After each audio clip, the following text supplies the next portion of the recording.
A dying cowgirl is surrounded by a pack of wolves, but the old rancher who finds her realizes they aren't attacking, they're protecting her. The old man raised his Winchester rifle, the cold steel familiar in his hands. He squinted, his eyes tracing the circle of grey wolves in the distance. But then he saw it. The alpha wolf wasn't snarling or preparing to attack the woman lying in the center. It was standing guard. When the rancher took a step forward, the wolf simply turned its head, looked directly at him, and let out a low, mournful whine. The man froze, his finger hovering over the trigger. This was impossible. Before we continue this incredible story, if you believe in justice and second chances, hit the like button, subscribe to the channel for more emotional stories, and comment with your city and the word justice to show your support. Colonel Jedediah Jed Vance was a man carved from the harsh Wyoming landscape he called home. A decorated veteran of wars nobody remembered anymore, he'd returned to run the Broken Spur Ranch, a vast and lonely expanse of land that had been in his family for generations. But solitude had turned to bitterness after he buried his wife and son years ago, victims of a harsh winter and a doctor too far away. Now, Jed's only companions were his horse, the cattle, and the ghosts of his past.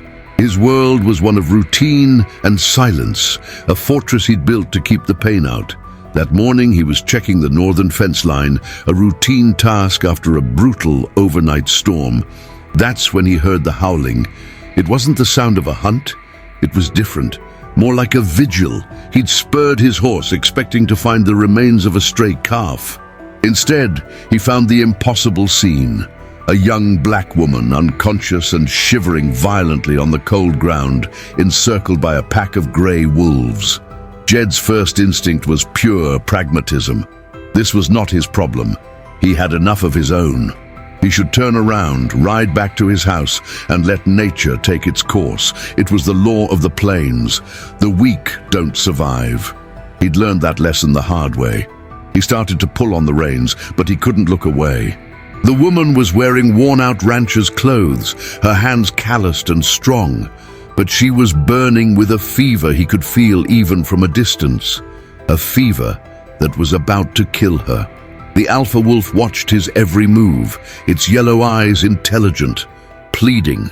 It was a silent negotiation. Jed had killed dozens of wolves in his lifetime to protect his herd. He knew their behavior. This was wrong. This was unnatural. With a frustrated grunt, he dismounted, keeping his rifle aimed loosely at the pack. "All right, you win," he muttered to the wolf. "Get out of here." He fired a single shot into the air. The crack echoed across the empty plains. The wolves flinched, looked one last time at the woman, and then melted back into the sagebrush, disappearing as silently as they had appeared. Jed knelt beside the woman. Her breathing was shallow, her lips cracked and blue. A deep gash on her forehead was crudely stitched, the area around it red and infected. She was delirious, muttering words he couldn't understand. He put a hand to her forehead. The heat was shocking. Sepsis, he guessed. Or worse. He saw a brand on the back of her hand, a simple B inside a circle, not a local brand. He didn't recognize it. "Damn it all!" he cursed, the words swallowed by the wind. He was breaking his own rules. For 2 decades, he hadn't let anyone into his life. He hadn't helped anyone. He hadn't asked for help. Now he was about to carry a dying stranger into the heart of his sanctuary. He carefully lifted her. She was light, too light. As he situated her onto his horse, she stirred, her eyes fluttering open for a brief second. They were unfocused, clouded with pain, but she whispered a single clear word. Blackwood. The name hit Jed like a physical blow. Silas Blackwood, the man who owned the massive ranch bordering his to the east. A ruthless land baron who was buying up every struggling property in the county, using intimidation and dirty tactics. A man Jed despised. The woman went limp again, her connection to the world severed. Jed mounted behind her, holding her steady as he urged his horse toward home. The ride was slow, agonizing. With every step he felt the weight of his decision. He was bringing trouble home. He could feel it in his bones. Back at his ranch house, a simple, sturdy cabin built of timber and stone, he laid her on his own bed. The place was Spartan, clean but devoid of any warmth. He worked with a grim efficiency born of battlefield experience. He cleaned the wound on her head, removing the rough stitches and disinfecting it with whiskey. He forced lukewarm broth between her lips, most of it dribbling down her chin. For hours, he fought the fever, placing cold compresses on her forehead, changing them as they grew hot. As he tended to her, he found a small, worn leather pouch tied around her neck. Inside was not a photo or a trinket, but a single, polished riverstone, smooth and black. It seemed insignificant, yet she'd kept it hidden and safe. Who was this woman? What was her connection to Silas Blackwood, and why would a pack of wild wolves stand guard over her as she lay dying? Jed looked out the window as darkness fell. In the distance, a lone wolf howled, the sound a chilling reminder of the mystery he now held within his four walls. Was he saving a life, or had he just invited death into his home? The fever didn't break. For 2 days, Jedediah Vance was a ghost in his own home, moving with a quiet purpose he hadn't felt in years. He slept in a chair by the bedside, waking at the slightest sound from the woman. He kept the fire stoked, the broth warm, and the compresses cool. The silence of the house was now filled with her shallow, ragged breaths. He found himself studying her face in the dim light. It was a strong face, even with the pallor of sickness. High cheekbones, a determined jaw, the face of a survivor. On the third morning, as the sun cast long shadows across the floorboards, her eyes opened. They were clear. She stared at the log ceiling for a full minute before her gaze drifted to him. There was no confusion in her eyes, only a deep, primal caution. "Where am I?" Her voice was a dry rasp. "My house. You were half dead on my property," Jed said, his tone flat. He didn't get up from his chair. She tried to sit up, but a wave of dizziness forced her back down with a groan. "Who are you?" "The man who found you." He paused. "What's your name?" She hesitated, her eyes narrowing. Trust was a currency she didn't have. "Ilara," she finally conceded. "Ilara. You said a name before you passed out.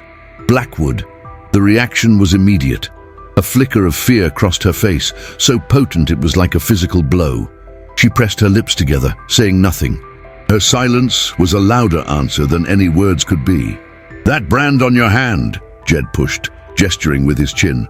"It's his, isn't it? Blackwood Circle B Ranch." Again, silence. She turned her head away, looking towards the single window. The conversation was over. Jed let out a slow breath. He was a rancher, not a doctor. Her wound was still inflamed, and the fever, while lower, clung to her stubbornly. The whiskey and old remedies weren't enough. He needed penicillin. That meant a trip to town. He stood up. "I'll be back. Don't try to move." He didn't wait for a reply. He saddled his horse, grabbed a rifle, and rode out. The town of Red Creek wasn't much more than a dusty main street with a general store, a saloon, and a sheriff's office. It was a place that minded its own business, mostly out of fear. As Jed tied his horse to the hitching post outside Miller's Mercantile and Pharmacy, he could feel eyes on him. He was a recluse, a local legend who kept to himself. His presence in town was an event. The bell above the door jingled. The store smelled of sawdust and antiseptic. Doc Miller, a man as old and worn as the town itself, looked up from behind the counter. "Jedediah, I figured a blizzard or the apocalypse would bring you to town. What is it?" "Need penicillin." "A full course," Jed said, skipping the pleasantries. Doc Miller's bushy eyebrows rose. "That's not for a sick calf." "Who's it for, Jed?" "Found a stray," Jed grunted. "A two-legged stray," the doctor pressed, his voice low. Be careful, Jed. Silas Blackwood was in here yesterday, bought up every last bottle of suture thread and bandages I had.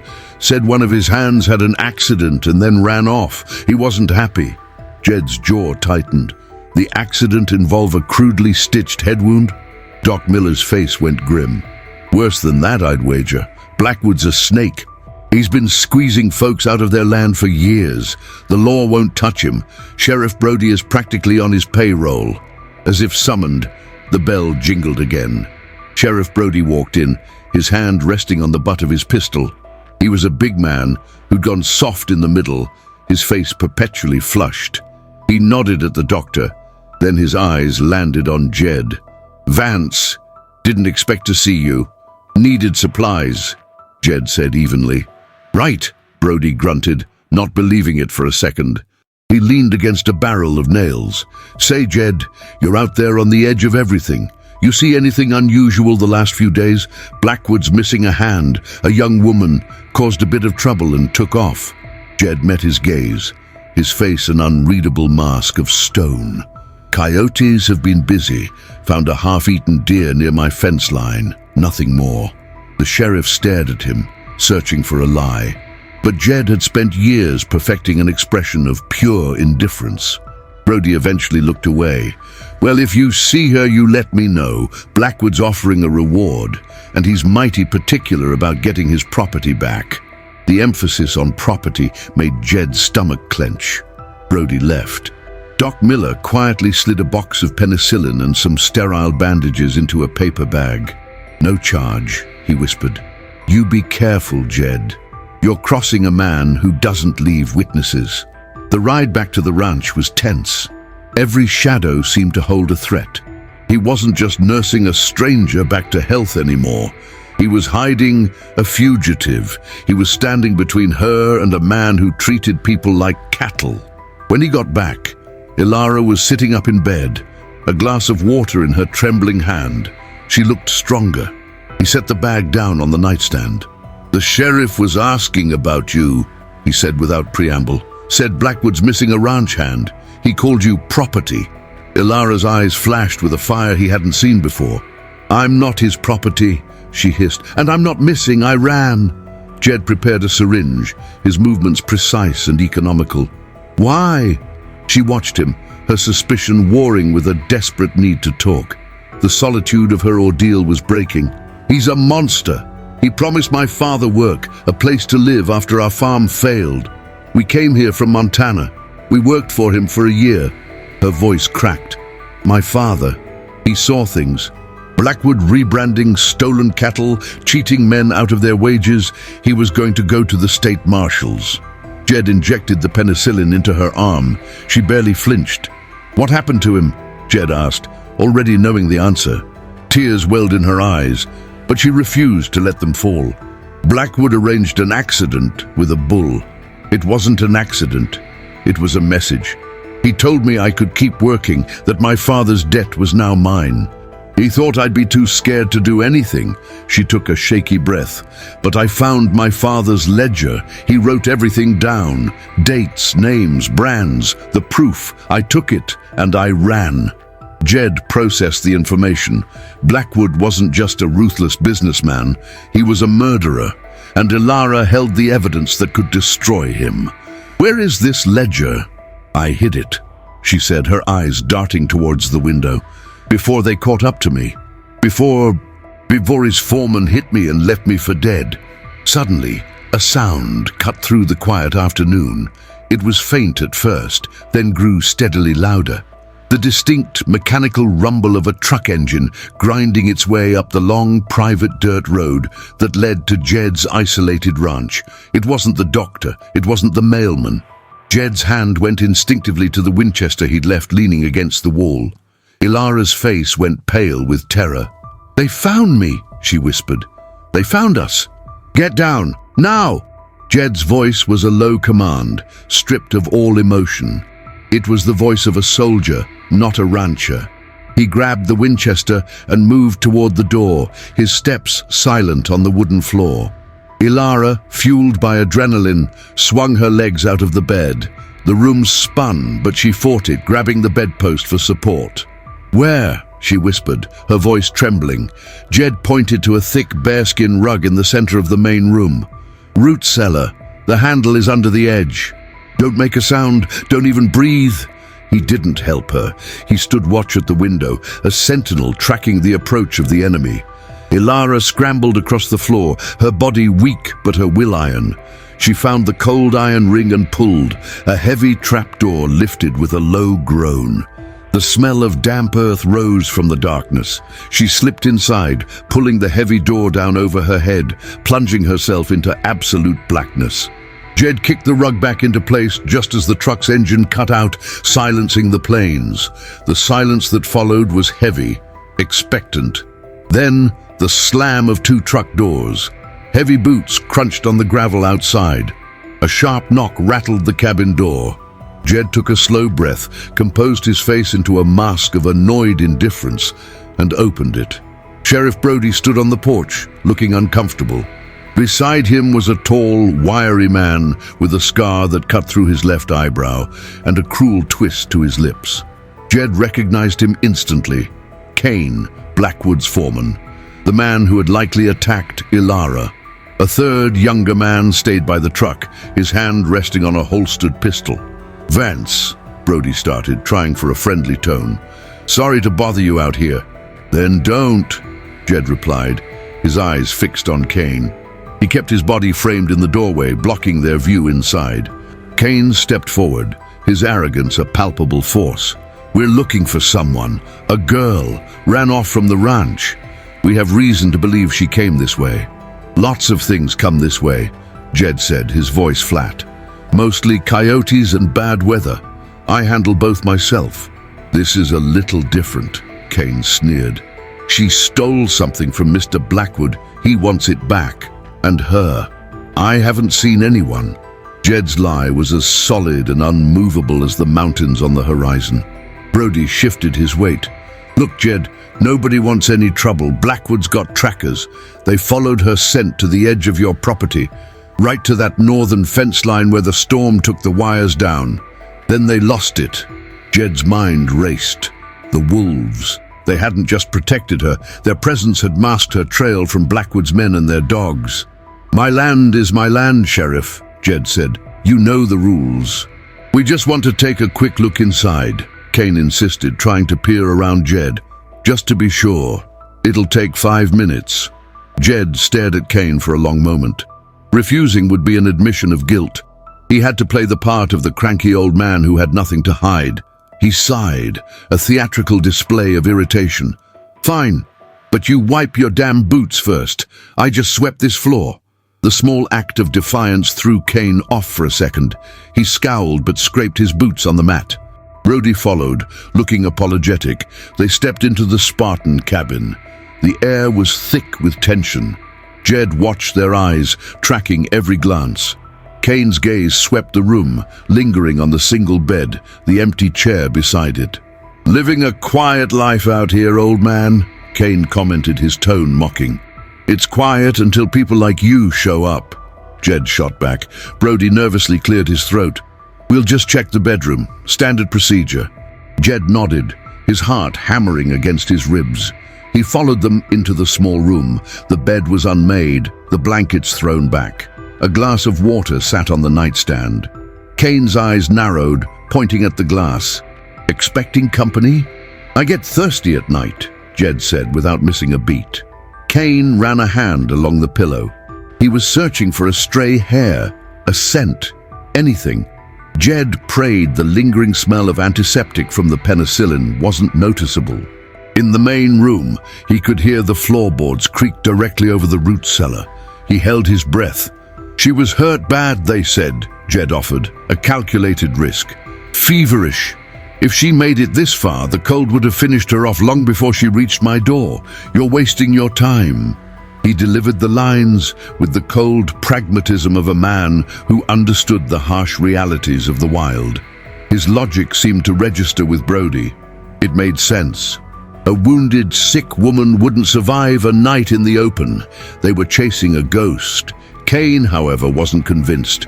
He walked back into the main room, his boots thumping on the floorboards, each step a hammer blow to Jed's nerves.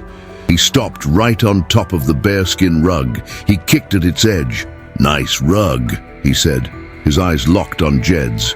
"It was a gift," Jed said, his hand tightening on the stock of his rifle. For a terrifying second, Jed was sure Kane would pull the rug back. The standoff stretched into an eternity. Then, Brody, clearly wanting the confrontation to be over, spoke up. "All right, Kane, he's right. If she was out here, she's dead. Let's go check the gullies." Kane glared at Jed, then finally relented with a frustrated grunt. "This ain't over, old man. Mr. Blackwood finds out everything. If we learn you've been lying, the sheriff here won't be able to help you." He turned and stalked out of the house, Brody trailing behind him like a chastened dog.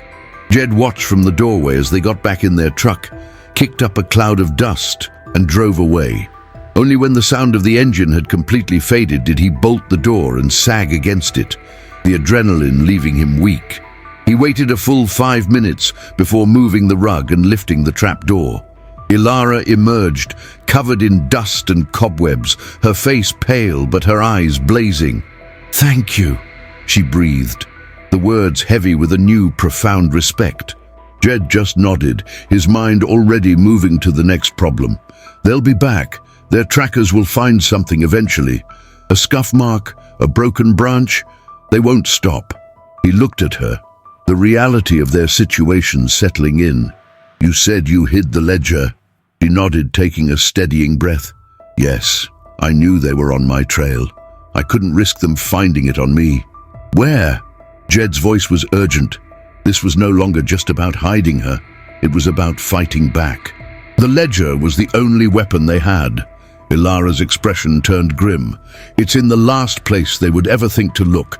It's back on his land. I buried it in my father's grave." Jedediah stared at her, the silence in the cabin stretching thin. Her father's grave. The plan was both brilliant and insane. It was a place of respect, a place Blackwood's thugs would never think to search. But it was also deep inside enemy territory, a place she could never reach alone. "No," Jed said, the word final. "It's a suicide mission. Blackwood's ranch is miles of open ground, and his main house has a clear view of everything. He has guards, patrols. You're still weak." "I'm stronger than I look," Ilara countered, her voice gaining an edge of steel. "And that ledger is the only thing that will stop him from doing to someone else what he did to my father. It's the only thing that gives my father's death any meaning." Meaning won't do you any good if you're dead," Jed retorted, turning away to stoke the fire. The argument was over in his mind. He had saved her from the wilderness. He would not send her into the lion's den. But the days that followed began to change his mind. The penicillin worked its magic, and with every meal, color returned to Ilara's face. The fever was gone, replaced by a restless energy. She refused to stay in bed. One morning, Jed found her in the barn, carefully re-stitching the leather on an old saddle of his. Her stitches were clean and efficient. The next day, she was sharpening his axes, the rhythmic scrape of stone against steel filling the quiet air. She moved with the quiet competence of someone who had worked hard her entire life. She wasn't a guest. She was a ranch hand. Jed watched her from a distance, a strange and unfamiliar feeling stirring in his chest. For 20 years, this ranch had been a tomb, a monument to his loss. Now there was life in it again. The smell of her cooking simple meals, the sound of her humming softly as she worked. It was a ghost of the life he'd once had. One evening, after a silent dinner, he saw her staring at a small framed photograph on the mantelpiece. It was the only personal item he kept on display, a faded picture of his wife, Sarah, and their 10-year-old son, Daniel. "Your family?" Ilara asked softly. Jed just nodded, his throat tight. "You have her eyes," Ilara said, looking at the woman in the photo, then back at him. "And your son, he looks like he was full of life." "He was," Jed said, the words feeling like rust in his mouth. "A fever took them both one winter. The snow was too deep. The doctor couldn't get through. He hadn't spoken of this to another soul in 2 decades. He didn't know why he was telling her now. "I'm sorry," she said, her sincerity cutting through his defenses. "Losing family, it leaves a hole that never fills." He looked at her, at the quiet strength in her eyes, and saw the same pain he carried. A bond was forming between them, forged in shared grief and a common enemy. He was no longer just protecting a stranger. He was protecting a kindred spirit. That night he made a decision. He wasn't going to let Blackwood create another ghost. The next morning, his resolve was tested. He rode out to the northern fence line, the place where he'd found her. The ground was still soft from the recent rains. He saw them immediately, hoof prints from at least 3 horses circling the area. They were methodical. Kane's men were still searching. He followed the tracks for a mile along his property line and found what he feared. A small piece of dark fabric snagged on a thorny bush. It matched the shirt Ilara had been wearing. They hadn't given up. They now had a direction. It was only a matter of time before their search became more aggressive. He rode back hard. "They were here," he said, walking into the cabin and tossing the scrap of fabric on the table. "They found a piece of your shirt. The clock is ticking." Ilara looked from the fabric to his face. "So we do it," she said. It wasn't a question. "We do it," Jed confirmed, "but we do it my way." The rest of the day was spent planning. Ilara, using a piece of charcoal on an old plank of wood, drew a detailed map of Blackwood's ranch from memory. She marked the main house, the bunkhouse where the men slept, the location of the generator that powered the floodlights, and the patrol routes Kane ran every night. And on a small windswept hill a quarter-mile from the main buildings, she drew a small rectangle. "The cemetery," she said. "My father is buried on the far side under a lone juniper tree." As she described the layout, Jed's military training took over. He saw weaknesses, angles of approach, blind spots. "The patrols are regular," he noted. "Every 2 hours they sweep the perimeter, but they don't go near the cemetery. Superstition and laziness." "Kane's men aren't the brightest," Ilara agreed. "They're just mean." "Mean is predictable," Jed said. "We need a diversion, something big enough to pull all the hands away from the main house." He walked to the window, looking east towards Blackwood's land. His south pasture is dry this time of year, full of dead grass. It borders the state forest. A fire there. It would pull every man he has, including the sheriff, to stop it from spreading. Ilara's eyes widened. "Arson. A controlled burn," Jed corrected. "It creates a window of opportunity. An hour, maybe 2, while they're fighting it. That's all we'll need." It was a dangerous, desperate plan. As dusk fell, they made their final preparations. Jed laid out 2 sets of dark clothing. He checked his Winchester and a silenced .22 pistol he kept for varmints. He filled a canteen and packed a small shovel. As Ilara changed, she paused, clutching the small leather pouch around her neck. Jed noticed the gesture. "What's in there?" he asked. She pulled it out and opened it, revealing the smooth, black riverstone. "My mother gave it to me. She said it was a piece of the mountain's heart, to keep me grounded and strong." She looked up at him. "My father taught me to respect the land, the animals. He said you give the wild respect. It gives it back." She then told him about the wolves, how she would leave scraps from the kitchen near the woods for them during the winter when game was scarce. She never tried to tame them, only to coexist. "They knew me," she said, her voice filled with wonder. "When Kane's men were hunting me, the pack found me first. They stayed with me. They saved me." Jed listened, the pieces clicking into place. It wasn't magic. It was a debt being repaid. A kindness returned in a moment of desperation. He looked at Ilara, no longer seeing a victim, but a woman whose quiet strength ran deeper than he could have imagined. He handed her a long hunting knife. "The shovel might make too much noise on the rocks," he said. "This will be quieter for digging." She took it, her grip firm. They stood in the dim light of the cabin, 2 solitary figures bound by a mission of justice.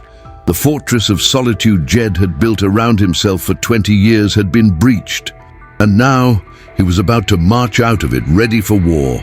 "The moon will set in an hour," he said, looking out the window into the growing darkness. "Once it's down, we move." The darkness was absolute. The moon had slipped below the jagged line of the mountains, leaving the plains under a blanket of impenetrable black. Jed and Ilara moved as one, two shadows detaching from the deeper shadow of the cabin. They didn't use horses. The animals would be too loud. They traveled on foot, Jed leading the way with a long, ground-eating stride that spoke of countless patrols in forgotten lands. Ilara, despite her recent illness, kept pace, her movements fluid and silent. They cut east, circling wide around Blackwood's property, before approaching from the south, downwind. The air was cold and still.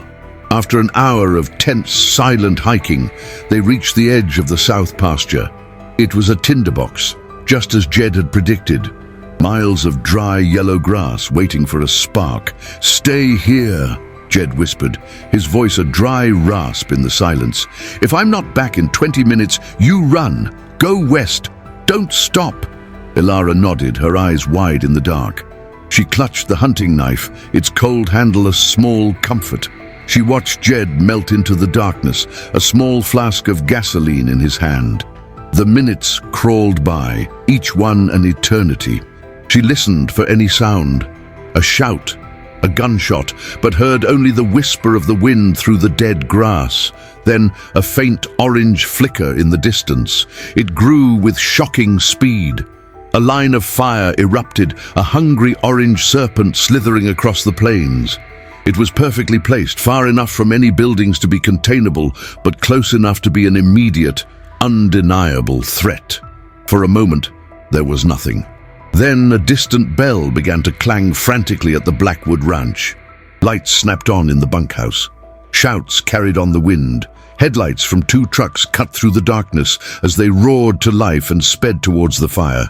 Jed reappeared at her side, his face illuminated by the distant blaze. "That's our window," he said. "Let's move." They ran, using the chaos as cover. They cut through a section of broken fence and were on Blackwood's land. The main house and bunkhouse were now mostly dark, their occupants drawn to the fire. As they neared the small, windswept hill Ilara had described, the cemetery came into view, a collection of simple wooden crosses and a few stone markers, stark silhouettes against the fiery glow on the horizon. Ilara's breath hitched. "It's there," she whispered, pointing towards a lone juniper tree at the far edge. They moved between the graves, the sense of trespassing heavy in the air. This was a sacred place, and they were here to rob a grave, even if it was her own father's. She knelt beside the simple wooden cross that marked the spot. There was no name, only a date. Blackwood hadn't even granted him that dignity. Tears welled in her eyes, but she forced them back. This was for him. She plunged the hunting knife into the hard, dry soil next to the marker. The digging was slow, agonizing work. Every scrape of the blade against a rock sounded like a gunshot in the silent night. Jed stood guard, his Winchester held at the ready, his eyes scanning the darkness, watching the distant lights of the firefighting crew. After several minutes, Ilara's knife hit something soft. She dug with her hands, pulling away the dirt to reveal a small package wrapped in oil-stained canvas. The ledger. She pulled it free, a wave of relief and grief washing over her. She had it. They had done it. "Jed," she whispered, a triumphant tremor in her voice. And then the world exploded in light.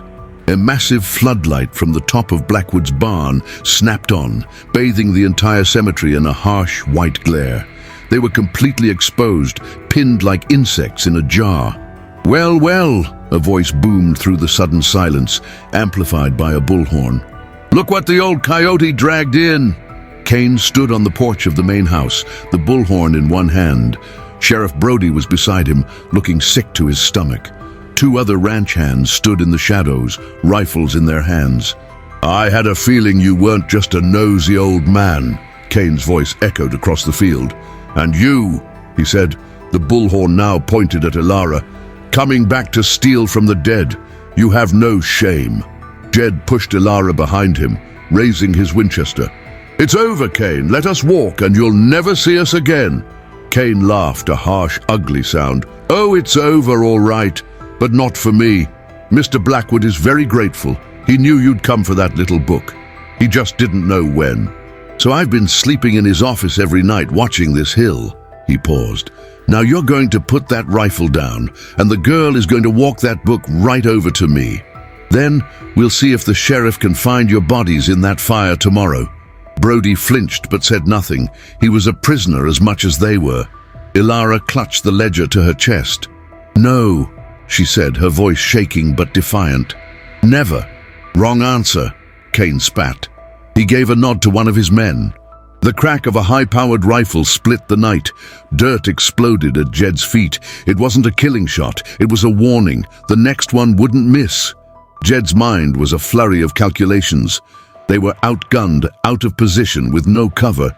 It was a kill box, a perfect trap. Drop the rifle, Vance! Brody shouted, his voice strained. Don't make this a massacre! Jed slowly lowered the Winchester, never taking his eyes off Cain. He was buying time, but for what he didn't know. The game was up. He had failed. He had led this girl to her death. And then, from the darkness at the edge of the light, came a low growl. Cain and his men turned towards the sound. What the hell was that? One of them muttered. The growl was answered by another, then another from all sides. Yellow eyes began to blink into existence in the darkness just beyond the floodlight's reach. 12 pairs, 24, the wolf pack. They had been drawn by the fire, or perhaps by something else entirely. The alpha wolf, the same one Jed had seen before, stepped partially into the light, its fur bristling, its lips curled back to reveal a set of deadly teeth. Cain was momentarily stunned. "Coyotes, get rid of them," he ordered. One of the ranch hands raised his rifle towards the alpha, but before he could fire, Jed moved. In one fluid motion, he dropped to one knee, raised the silenced .22 pistol he had tucked in his belt, and fired. The foot of the shot was barely audible. The ranch hand grunted, his rifle clattering to the ground as he clutched his shoulder. The alpha wolf took that as its signal. It let out a ferocious howl, and the night erupted into chaos. The pack surged from the darkness. They weren't attacking the men directly, but swarming around them, a grey-furred whirlwind of snapping jaws and terrifying growls, creating confusion and panic. "Shoot them! Shoot them all!" Cain screamed, firing his own pistol wildly into the moving shapes. Jed grabbed Ilara. "Go! Now! Back the way we came!" He fired the .22 again, shattering the main floodlight. The cemetery was plunged back into a confusing darkness, lit only by the distant flickering fire and the muzzle flashes of Cain's men firing blindly at the wolves. They ran, stumbling over graves, the sounds of shouting, gunfire, and snarling animals behind them. A bullet whizzed past Jed's ear. He didn't look back. They crashed through the fence line and kept running, the ledger clutched in Ilara's hand like a sacred text. They didn't stop until the sounds of the fight were a faint memory and their lungs burned like fire. They had the book, but they had also declared open war. They didn't stop running until the burning in their lungs was a physical pain and the sounds of chaos from Blackwood's ranch had been swallowed by the vast, indifferent plains.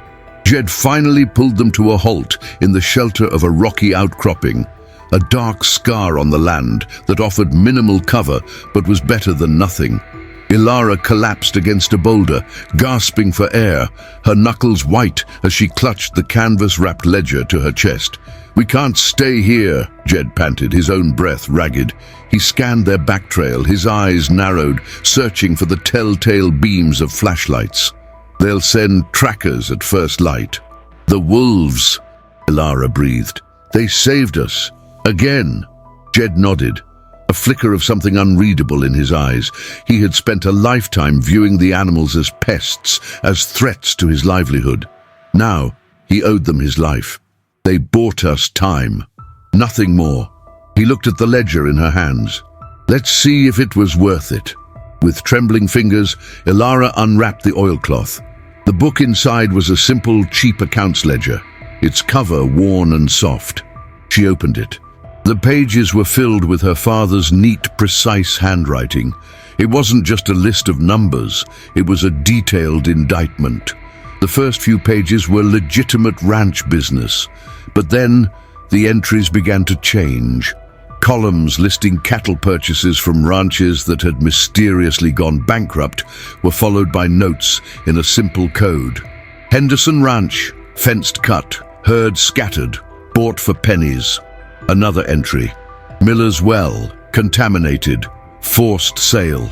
It was a systematic record of Blackwood's reign of terror. But the last section was the most damning. It was a list of names. Beside each name was a date and a single chilling word. Thomas Clark, accident. Miguel Sanchez, disappeared. Samuel Jones, bull. Her father's name was the last one on the list, Samuel Jones. Ilara traced her father's name with her finger. He knew, she whispered, her voice thick with emotion. He knew he was next. He wrote it all down so someone would know the truth. Jed took the book, his face grim in the faint starlight.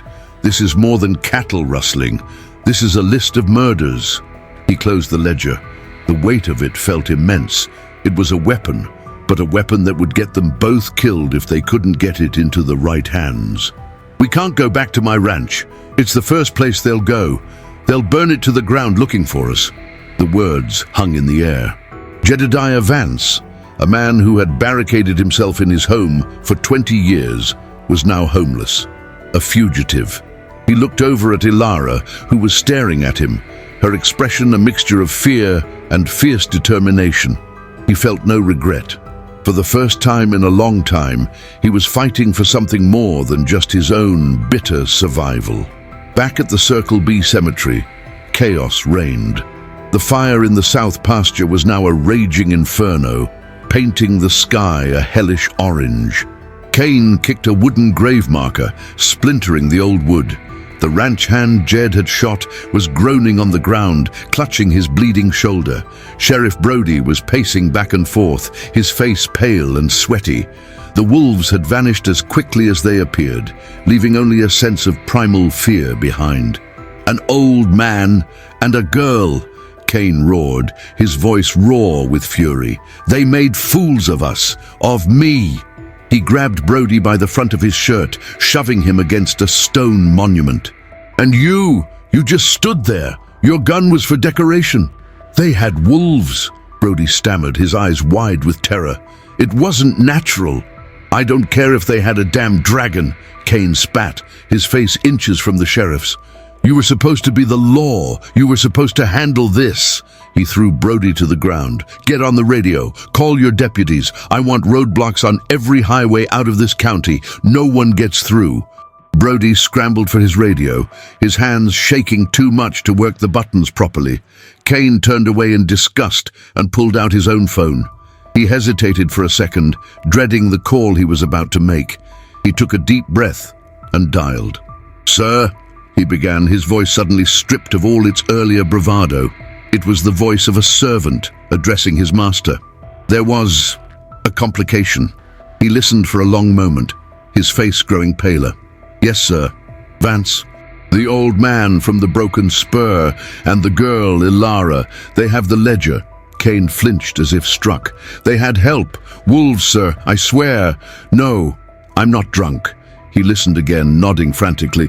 Yes, sir, I understand. No witnesses. I'll handle it personally.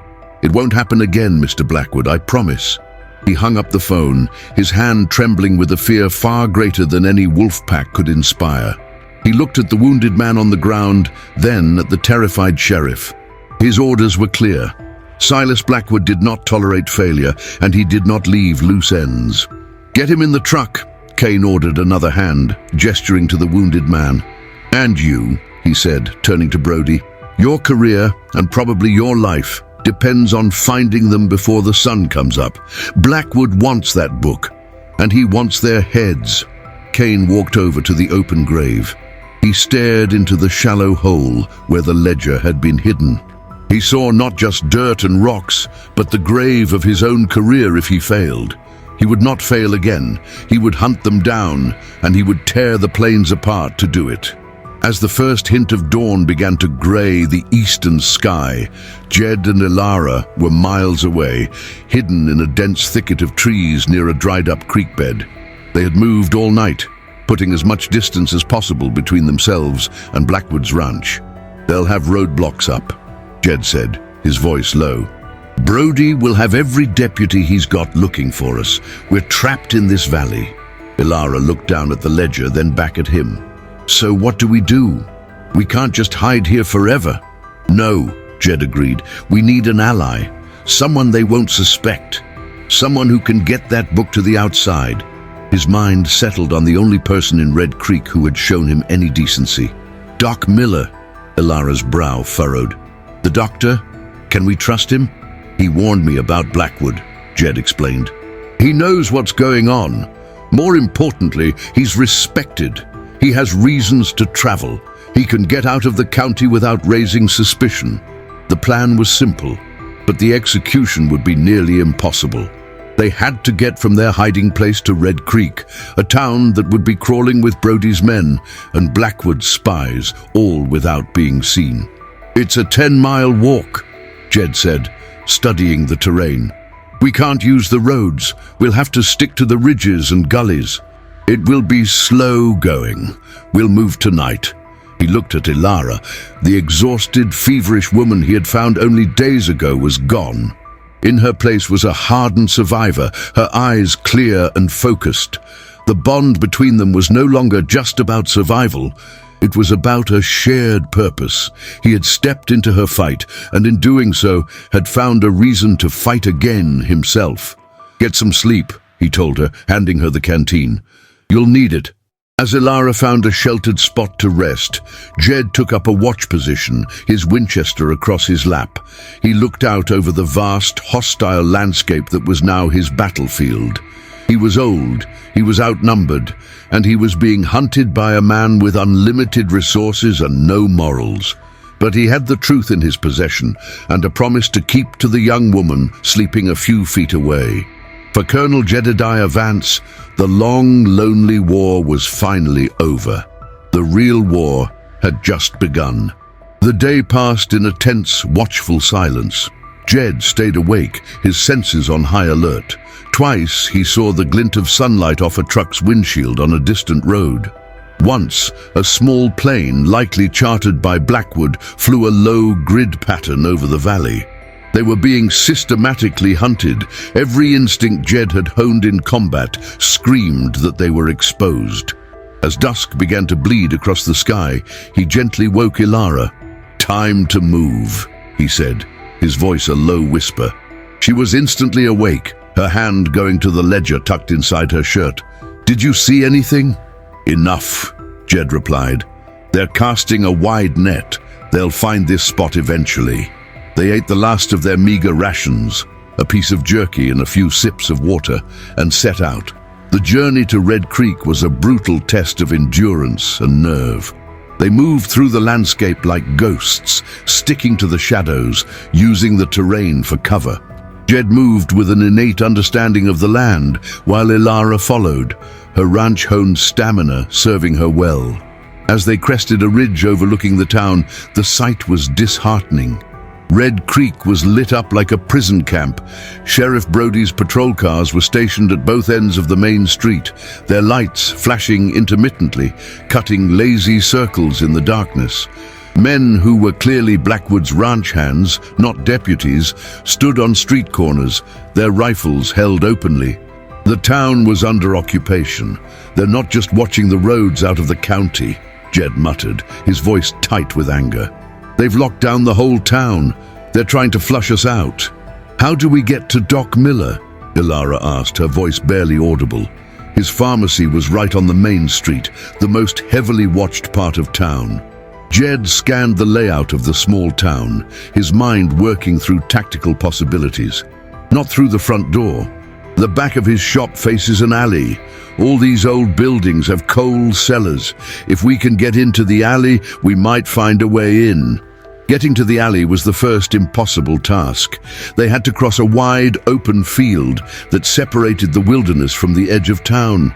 Jed pointed to a deep drainage ditch that ran from the hills all the way to the back of the town's main street.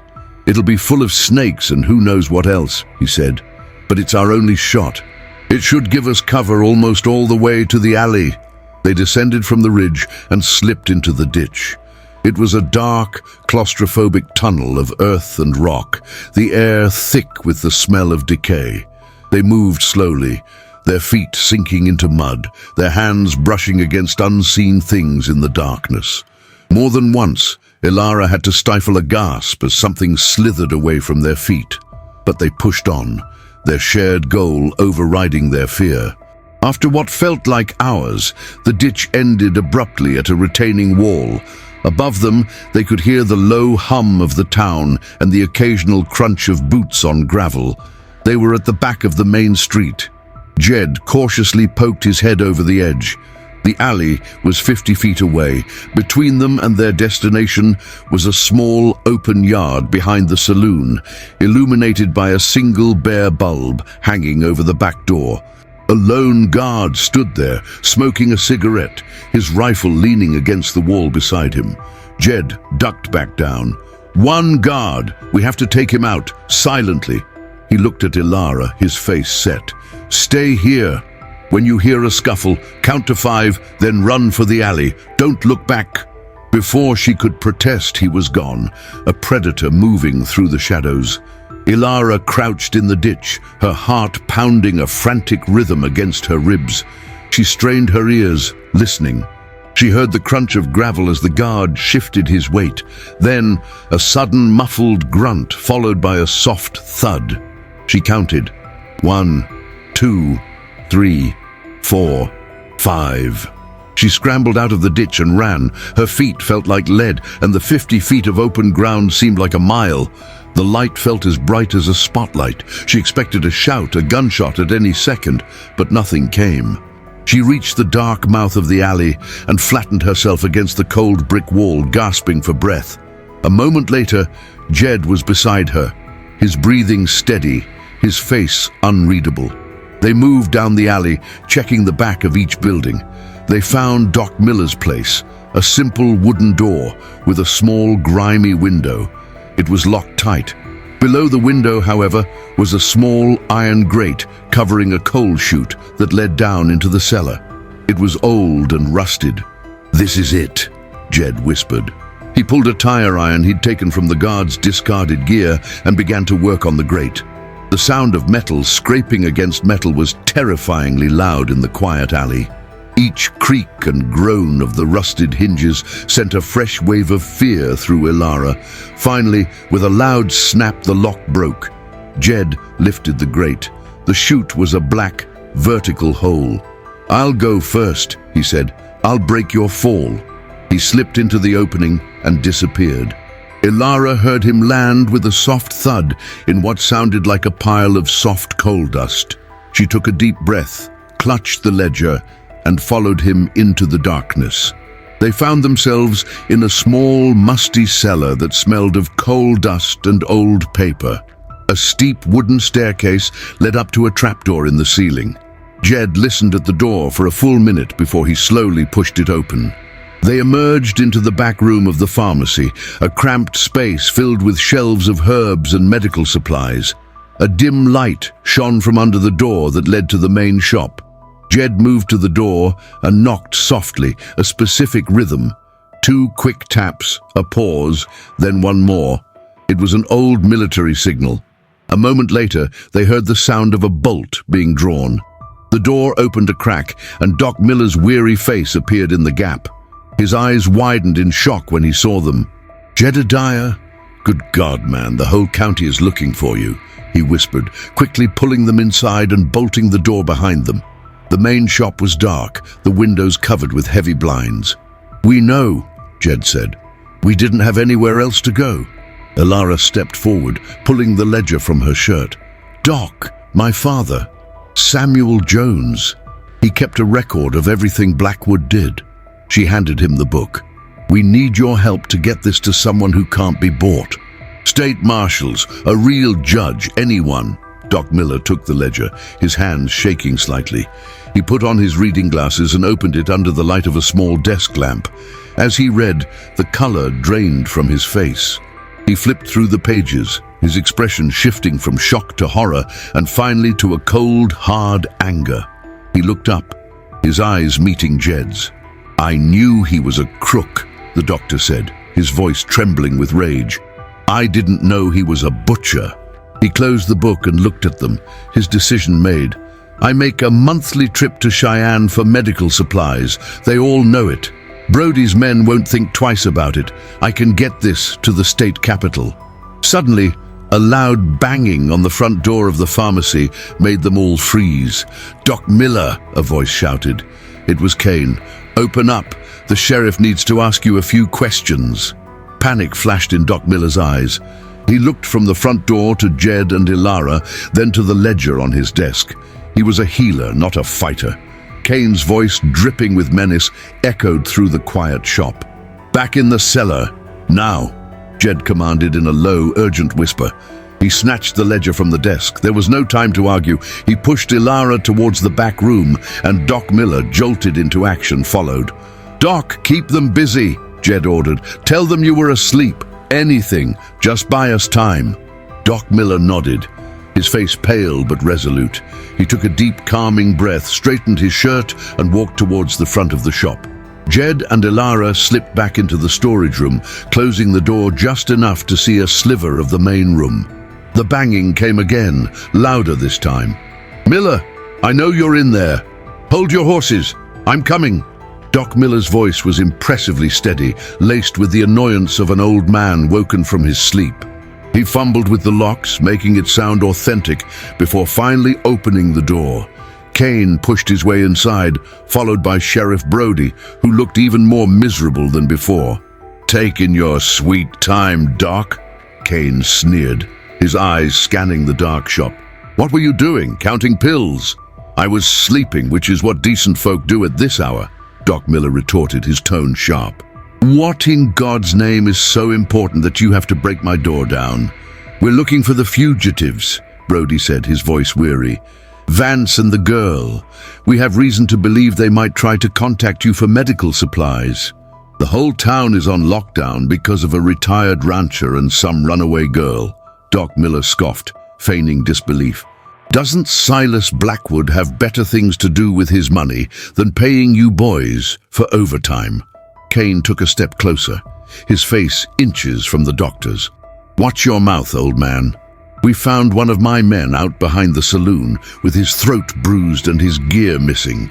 He said he was attacked by a ghost, but we think it was your friend Vance. He's more dangerous than he looks." He glanced around the shop again, his gaze lingering on the door to the back room. "You haven't seen them?" "If I had, I'd have called you myself," Doc Miller lied smoothly. "I'm too old for this kind of drama. Now, if you don't mind, I'd like to get back to bed." Kane wasn't convinced. He walked behind the counter, running his hand along its surface. "Funny, your lamp is warm." From their hiding spot, Jed saw the doctor's composure crack for a fraction of a second. "I was reading before bed," he said quickly. "A common side effect of literacy. You should try it sometime." Kane's eyes narrowed into slits. The insult hit its mark. He was about to retort when Brody, clearly wanting to avoid further confrontation, stepped in. "All right, Kane, let's go. We're wasting time here. They're probably miles away in the mountains by now." Kane hesitated, his suspicion warring with Brody's logic. Finally, he grunted. "Fine, but we'll be watching this place, Doc. If you so much as sell a bandage to a stranger, I'll know." He pointed a finger at the old doctor. "And I'll be back." They left, slamming the door behind them. The silence they left in their wake was deafening. Doc Miller sagged against the counter, the bravado draining out of him, leaving a tired, frightened old man in its place. Jed and Ilara emerged from the back room. "That was too close," the doctor breathed. "They suspected. They knew you'd come here. Which means your trip to Cheyenne is off the table," Jed said grimly. "They'll be watching you. They'll search your car." He began to pace the small shop, his mind racing. The walls were closing in. They had the evidence, but they were trapped in a cage, and the keepers of the cage knew exactly where they were. "There has to be another way," Ilara said, her voice strained. "We can't let them win. Not now." Jed stopped pacing. An idea, desperate and incredibly risky, began to form in his mind. He looked at the ledger, then at the doctor. "You're right. We can't run. We can't hide." He looked at Ilara, a new, dangerous light in his eyes. "So we fight. We bring the war to them." "What are you talking about?" Doc Miller asked, confused. "Blackwood's power comes from fear," Jed explained, his voice low and intense. "He controls this town because everyone is too scared to stand up to him. Kane, Brody, they're just dogs on his leash. But what if the town wasn't scared anymore? What if they saw the truth?" He picked up the ledger. "This isn't just evidence for a court that will never happen. It's a weapon. We need to get this information out, not to the state marshals in Cheyenne, but to the people here, in Red Creek." "How?" Ilara asked, catching the spark of his idea. "The Red Creek Gazette," Jed said, a small weekly newspaper run by a man named Arthur Finch. "It's barely more than a gossip rag, but it's the only voice this town has. If we can get this to Finch, get him to print it." "But he'll never do it," Doc Miller interrupted. "Finch is a coward. Blackwood owns the mortgage on his printing press. He'll take one look at this and run straight to Kane." "He might," Jed conceded. "But what if he had no choice? What if the story just appeared? What if every single person in this county woke up tomorrow morning to find a copy of a special edition on their doorstep, detailing every crime Blackwood has ever committed?" The audacity of the plan was staggering. They would break into the newspaper office, typeset and print the entire story themselves, and distribute it throughout the valley, all in one night, with Blackwood's men hunting them. "It's impossible," Doc Miller whispered, shaking his head. "No," Jed said, his voice hard as steel. "It's necessary. It's our only move left. We can't outrun them, so we have to undermine them. We cut the legs out from under Blackwood by destroying his reputation and arming the townspeople with the truth." He looked at Ilara. "It means going back out there. It means one more night of running and hiding, but it's a chance to finish this." Ilara met his gaze, her own fear replaced by a cold resolve. She thought of her father, of the other names in the ledger. This was for them. "I'm with you," she said, her voice unwavering. Jed turned to the doctor. "Doc, we need you. We need a place to work, a base of operations. We need to make copies of these pages, and we need a distraction to pull Kane's men away from the newspaper office when we make our move." Doc Miller looked at the ledger, at the list of names. Men he had known, men he had treated. He saw Samuel Jones's name. He had been the one to sign the death certificate, the one who had written accident, while knowing in his heart it was a lie. The guilt and shame had eaten at him for months. This was his chance to make it right. He stood up straighter, the fear in his eyes replaced by a long-forgotten fire. Blackwood has bled this town dry for too long. It's time someone fought back. He looked at Jed. "My truck gets a delivery of medical oxygen tanks tomorrow at noon. They're highly flammable. If one of them were to, say, fall over and rupture in the alley behind the saloon, it would cause quite a boom. A big enough distraction, I'd imagine." A grim smile touched Jed's lips for the first time. The pieces were falling into place. The plan was insane. It would probably get them all killed, but it was better than dying on the run in some forgotten ditch. They would make their stand here. They would turn Blackwood's own town against him. The final battle for Red Creek was about to begin. The next day was a blur of tense, meticulous preparation. Huddled in the dusty confines of Doc Miller's cellar, they became a three-person conspiracy. Jed, with his tactical mind, mapped out the town, marking guard positions and patrol routes he'd observed. He planned their infiltration of the Gazette's office, timing every move down to the second. Ilara, her hands steady, painstakingly transcribed the most damning pages of her father's ledger onto clean sheets of paper. Her handwriting was clear and strong, a silent testament to the man who had taught her. Each name she wrote was a prayer for justice. Doc Miller, meanwhile, played his part to perfection. He opened his shop at the usual time, greeting customers with his normal, grumpy demeanor, all while his heart hammered against his ribs. He fielded questions about the lockdown from nervous townspeople, offering non-committal shrugs. He even sold a bottle of aspirin to Sheriff Brody, who complained of a headache. The mundane routine was their best camouflage. At exactly noon, the medical supply truck arrived. As the driver unloaded the oxygen tanks on a dolly, Doc Miller went out to sign the paperwork, intentionally engaging the driver in a long, pointless conversation about the weather. This drew the attention of the two Blackwood men stationed across the street. Seeing nothing more than a boring, everyday delivery, they relaxed, turning their attention back to the main road. That was the opening Jed needed. From a grimy cellar window, Jed watched. "Now!" he whispered. Ilara, dressed in a spare set of the doctor's old work clothes, slipped out of the cellar's back entrance, carrying a small, heavy bag. She moved quickly and quietly down the alley, away from the pharmacy, and disappeared behind the general store. She was on her way to set the diversion. Jed's focus was now on the Gazette office, 2 buildings down. Its windows were dark. Arthur Finch, the owner, had closed up shop, likely too scared to even pretend to work under the town's occupation. The minutes ticked by. Jed felt a cold knot of dread in his stomach. The plan was full of variables. Too many things could go wrong. He trusted Ilara, but she was out there alone. Then, a deafening boom ripped through the town. A split second later, the sound of shattering glass echoed down the alley. A plume of thick white smoke billowed up from behind the saloon. Jed saw the 2 guards across the street jump to their feet, grabbing their rifles. Shouts erupted from up and down the main street. Kane's voice could be heard, barking orders. Headlights flared to life as trucks and patrol cars screeched towards the source of the explosion. The diversion was working. The bait was taken. "That's our signal," Jed said to Doc Miller. "Bolt the front door. Don't open it for anyone." Jed slipped out the back of the pharmacy and ran for the Gazette office. The back door was old wood, the lock flimsy. 2 solid kicks from his boot, and the frame splintered. He was inside. The office smelled of ink and old paper.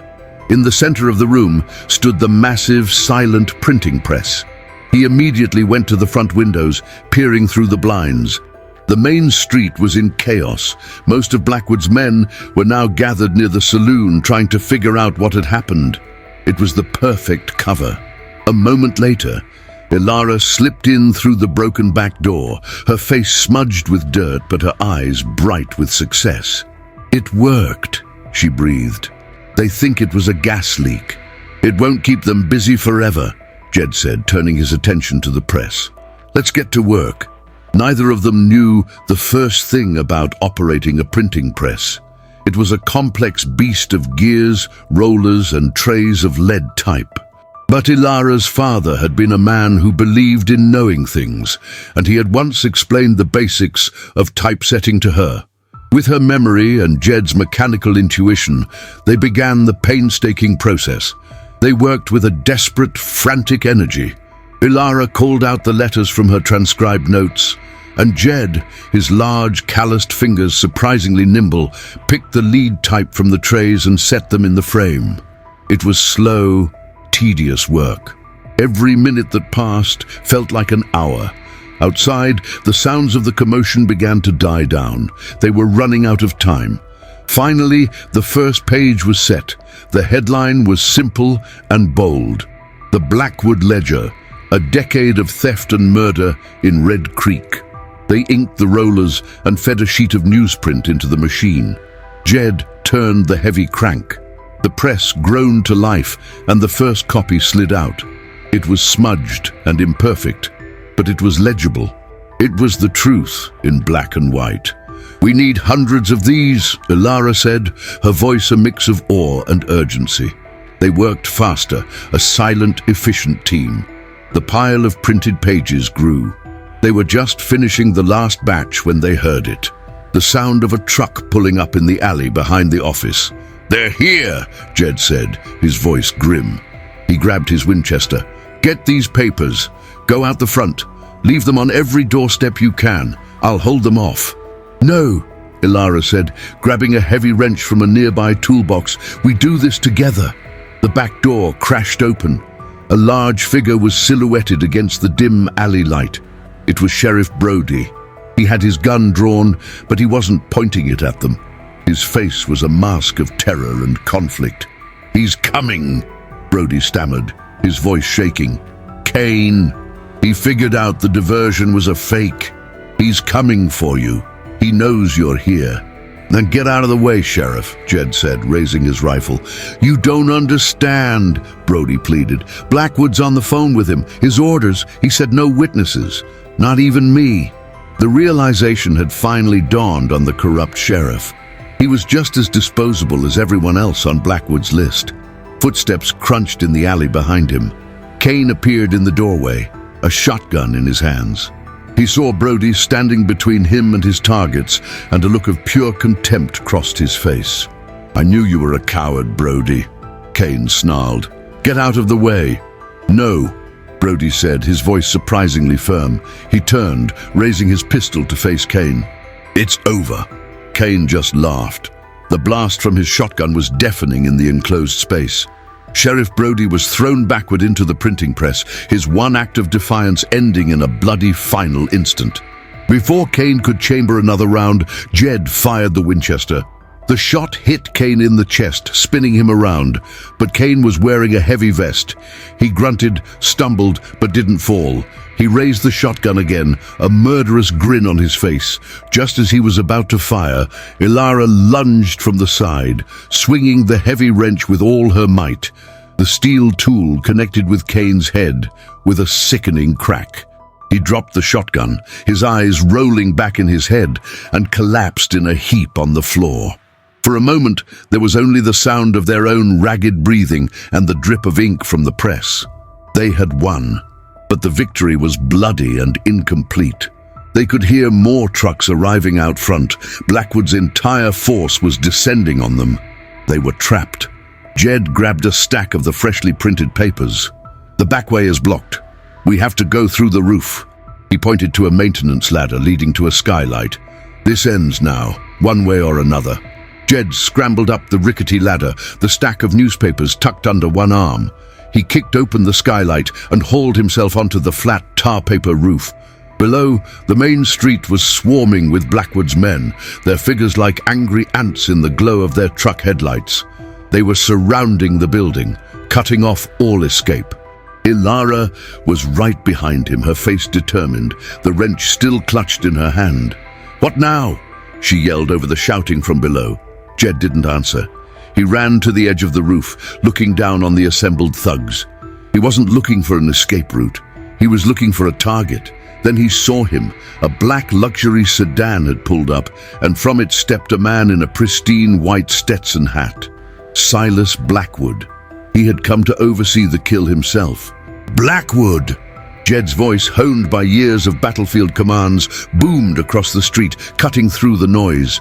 Every head snapped up. Rifles were raised. Blackwood looked up, a slow, arrogant smile spreading across his face. He saw Jed and Ilara, two cornered animals on a rooftop, and he saw victory. "Vance!" he called back, his voice smooth and confident. "You've caused me a great deal of trouble. Throw down the book, and I might let the girl live." "The book is right here!" Jed yelled back. He held up a single sheet of the newspaper. "And so is the truth." With a flick of his wrist, he sent the first sheet sailing down. It caught the wind, a white dove of truth fluttering into the sea of darkness and violence. It landed near the feet of one of the ranch hands, who stared at it, confused. Then Ilara did the same, and Jed threw another, and another. Soon, a blizzard of paper was drifting down from the rooftop, scattering across the street, landing on the hoods of trucks and at the feet of Blackwood's hired guns. "Don't read it!" Blackwood screamed, his composure finally cracking. "Shoot them, now!" But it was too late. Men were already bending down, picking up the papers. In the glare of the headlights, they began to read. They saw the names of their friends and neighbors. They saw the words accident and disappeared. They saw the cold, hard accounting of Blackwood's crimes. A murmur went through the crowd. These weren't just thugs. They were local men who had taken Blackwood's money out of desperation. They were men who had known Samuel Jones. A shot rang out, but it wasn't aimed at the roof. One of the younger ranch hands, his face pale with horror after reading the ledger's contents, had fired his rifle into the air. "He killed my uncle," the boy whispered, staring at the paper in his hand. The dam of fear that had held Red Creek captive for a decade began to crack. Men looked from the papers to Blackwood, their expressions changing from loyalty to suspicion, then to open hostility. They were seeing their boss not as a powerful landowner, but as a common murderer who had used and discarded them all. Blackwood saw the tide turning. Panic flashed in his eyes. He pulled a silver-plated pistol from his jacket and aimed it at the rooftop. "You're dead, Vance!" He fired, the shot going wide as Jed and Ilara ducked behind the roof's parapet. But before he could fire again, a new sound joined the tense standoff, the wail of distant sirens, growing steadily closer. Doc Miller, after hearing the gunshots, had made one last desperate gamble. He had used his old ham radio, a relic from his army days, to bypass the local switchboard and call the state police barracks 2 counties over, screaming about a full-blown firefight in the middle of his town. Blackwood heard the sirens too. He knew the game was over. His private army was dissolving before his eyes, and real law was on its way. With a final curse, he jumped back into his sedan and screeched away, leaving his men to face the consequences. As the first state police cars roared into town, Jed and Ilara stood up on the rooftop. Below them, Blackwood's men were dropping their rifles, their brief rebellion dissolving into a mass surrender. The truth hadn't just been printed, it had been unleashed. A week later, Red Creek was a different town. State investigators had swarmed the Circle B ranch, armed with the ledger and the testimony of a dozen ranch hands who had finally found the courage to speak. Graves were being exhumed.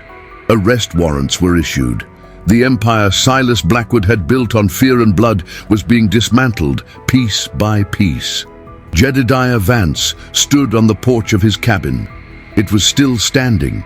A few of Blackwood's men, in a final act of spite, had tried to burn it down after the showdown.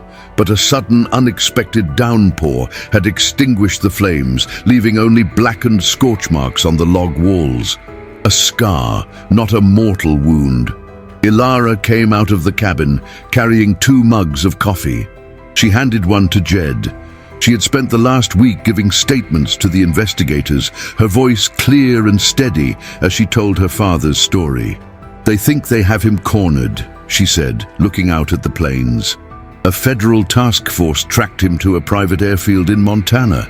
Jed nodded, sipping his coffee. "He can't run forever." They stood in comfortable silence for a moment, 2 survivors watching the sunrise. The bond between them was now something deeper than a shared crisis. It was a quiet understanding, a mutual respect forged in fire and blood. "What will you do now?" Jed asked. "My father's name is cleared," she said, a sad smile on her face. "The people he wrote about will get some measure of justice. As for me, I don't know. I don't have a home to go back to." "This ranch," Jed said, his voice quiet but firm. "It hasn't been a home in a long time, just a place. You made it feel like a home again." He looked at her, the words awkward but sincere. "You could stay, if you wanted. There's work to be done." Ilara looked at the old, scarred rancher, a man who had been a ghost, hollowed out by grief. She saw the life that had returned to his eyes. She looked at the vast, open land, a place that had almost killed her, but had also saved her. "I think I'd like that," she said softly. Just then, on a distant ridge, a lone wolf appeared, its silhouette stark against the morning sky. It looked down at the ranch, let out a single, long howl, and then disappeared back into the wild. It wasn't a threat, or a plea. It was a final, silent acknowledgement. A debt paid. Jed and Ilara watched it go, a new, unspoken promise passing between them. The past was a landscape of ghosts and graves, but the future, like the endless Wyoming plains before them, was wide open. They had found justice. Now they had found a chance at peace. But as they stood there, Jed's old battery-powered radio on the porch crackled to life with a news bulletin. Repeat, the manhunt for fugitive financier Silas Blackwood has ended in a dramatic shootout. Blackwood was killed while resisting arrest. However, authorities are now investigating his vast network, and a name that has come up is that of a decorated war hero, Colonel Jedediah Vance, whose name appears in Blackwood's private records in connection with a land deal from 20 years ago. Jed froze, the coffee mug slipping from his hand and shattering on the porch. The ghost he thought he'd buried had just clawed its way out of the grave. His war wasn't over. It had just found a new front. If you believe that the fight for justice is never truly over, please comment "I watched until the end" to show your support, and be sure to click on the next video on your screen for another story that will keep you on the edge of your seat. The sound of the shattering mug was like a gunshot in the quiet morning air. Ilara rushed to Jed's side, her eyes wide with alarm. "Jed, what is it? What did they say?" Jed didn't seem to hear her. He was staring at the radio, his face a pale, rigid mask. The easy peace of the morning, the first peace he had felt in 20 years, had been stolen in an instant. The ghosts he had locked away were not only free, but they were now being broadcast across the state. Blackwood was dead, but his poison remained, a final act of vengeance from the grave. "A land deal," Jed finally said, his voice a hoarse whisper. 20 years ago. Before Ilara could ask another question, they both saw it. A cloud of dust on the long dirt road leading to the ranch, a single vehicle, moving fast. It wasn't one of Blackwood's trucks. This one was official. State police. Ilara's hand instinctively went to the pistol Jed had given her, now tucked in her waistband. Jed put a hand on her arm. "No," he said, his voice regaining a fraction of its command. "No more running." He stood straight, his shoulders squared, a man preparing to face a firing squad. He watched as the unmarked sedan pulled up and a man in a suit stepped out. He wasn't a uniform. He was an investigator. The man walked onto the porch, his eyes taking in the scorch marks on the cabin walls, the shattered mug at Jed's feet, and the quiet defiance in Ilara's stance. "Colonel Vance?" the investigator asked, his tone professional, unreadable. "My name is Agent Davies, State Bureau of Investigation. I need to ask you a few questions about Silas Blackwood." "I've already given my statement," Jed said, his voice flat. "This is about something else," Davies replied, pulling a file from his briefcase. "When we seized Blackwood's assets, we found his private transaction records. 20 years ago, he purchased a 200-acre parcel of your northern pasture. According to the deed, you sold it to him for $1,000. Davies looked up from the file, his gaze sharp. "That land, even back then, was worth 100 times that. It looks like a payoff, Colonel. It looks like he bought your silence or your cooperation long before any of this other business started." Ilara started to speak, but Jed cut her off with a look. He had to face this himself. He turned his back on the agent and stared out at the northern pasture, the very land in question. He was silent for a long time, the memories washing over him. "My wife and son are buried just over that ridge," Jed said, his voice hollow. "They died in a blizzard that winter. My boy, he wandered into that pasture. I found him too late. We both got caught in the storm trying to get back." He took a shaky breath. "After I buried them, I was not myself. I was a ghost. I didn't care about the land, the cattle, nothing." He turned back to face Davies, his eyes filled with a pain that was 20 years old, but still raw. Blackwood came to me a month later. He didn't come with threats. He came with condolences. He talked about loss. He said he understood my pain. He said that pasture was unlucky ground, full of bad memories, and he offered to take it off my hands. He offered me $1,000. Jed gave a bitter, humorless laugh. I would have given it to him for free. I didn't want the money. I just wanted to never have to look at that piece of land again. I signed his papers and he left. I locked my gate and didn't open it again for 20 years. He looked Davies straight in the eye. He didn't buy my cooperation. He bought my grief. It was just another one of his acquisitions. He found a man at his weakest point and took what he wanted. It was his first victory in this valley, and I handed it to him. Agent Davies listened, his expression unchanging. He was a man who had heard 1,000 lies and 1,000 truths. He looked from Jed's haunted face to Ilara. "It's true," Ilara said, her voice ringing with conviction. She stepped forward, holding up a copy of the newspaper they had printed. "It's all in here, my father's ledger. It's a pattern. Blackwood found weakness, and he exploited it. He contaminated a neighbor's well to force a sale.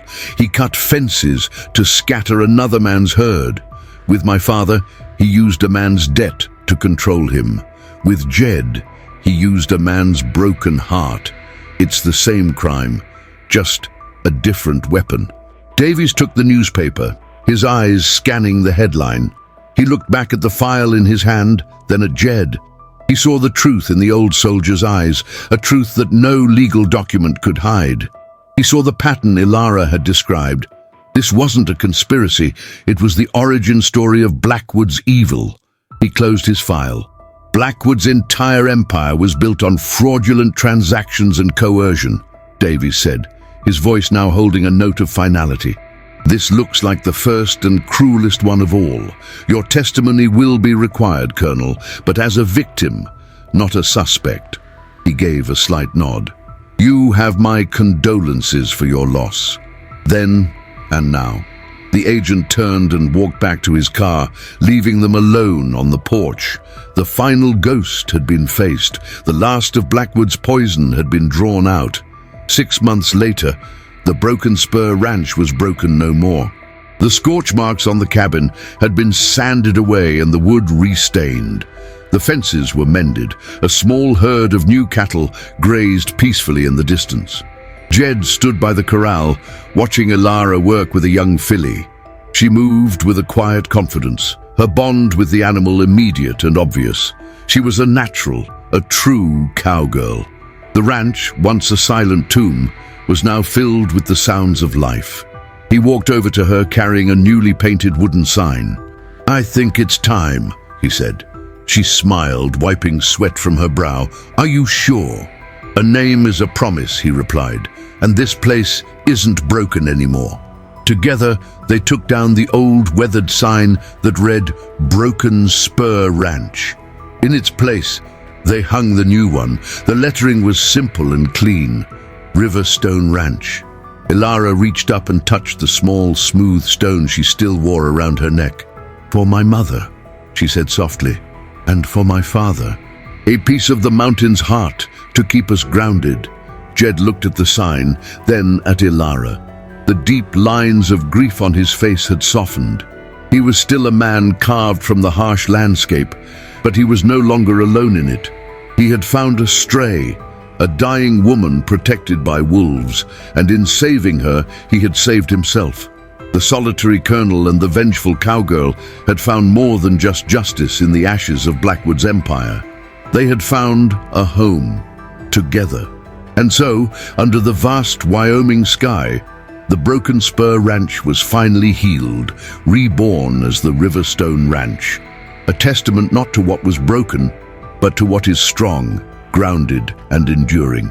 The story of Jedediah Vance and Ilara Jones is a powerful reminder that sometimes the deepest wounds are the ones we cannot see, and the greatest acts of courage are born from the quietest corners of desperation. When we first met Jed, he was a man living in a mausoleum of his own making. His ranch was a fortress, But it was also his prison, its walls built from grief and bitterness. He was a ghost, haunting the memories of a life that had been stolen from him by a cruel winter. His first instinct upon finding Ilara was to turn away, to leave her to the harsh justice of the plains, the same justice that had taken his family. But something in that impossible scene, a dying woman being guarded by her would-be predators, broke through 20 years of self-imposed isolation. In that moment, by choosing to act, Jedediah Vance began the long journey back to the world of the living. Ilara, on the other hand, was never truly a victim. She was a warrior who had been temporarily defeated. Left for dead, her body ravaged by fever, her spirit remained unbroken. From the moment she woke in a stranger's bed, her mission was singular: to bring justice for her father. She carried his legacy not just in the ledger hidden from Blackwood's men, but in her heart. Her strength, her resilience, and her unwavering belief that the truth mattered became the catalyst that not only saved her own life, but redeemed an entire town. This story is about the collision of two kinds of solitude, one born of grief and one born of persecution. Jed was hiding from the world. Ilara was being hunted by it. Together, they formed an alliance that neither could have predicted. They were two solitary figures who found a shared purpose, and in that purpose they found something more. They found a partnership built on mutual respect, a trust forged in the heat of battle, and ultimately a family. They didn't just rebuild a ranch, they rebuilt a home. And let us not forget the silent guardians of this story, the wolves. In a world where men acted like beasts, the beasts acted with a profound and mysterious humanity. They were a symbol of a debt repaid, a wild and untamable justice that operates on principles far older than any human law. They saved Ilara not once, but twice, appearing at the most critical moments to turn the tide. They are a reminder that our connection to the natural world is deeper than we know, and that respect, once given, is often returned in the most unexpected of ways. Ultimately, the fall of Silas Blackwood wasn't brought about by a state-sanctioned army or a complex legal battle. It was brought about by a dead man's meticulous handwriting, the courage of his daughter, and the conviction of an old soldier who decided he had one more fight left in him. The truth, printed on cheap newsprint and scattered by the wind, proved to be more powerful than all of Blackwood's bullets, bribes, and threats.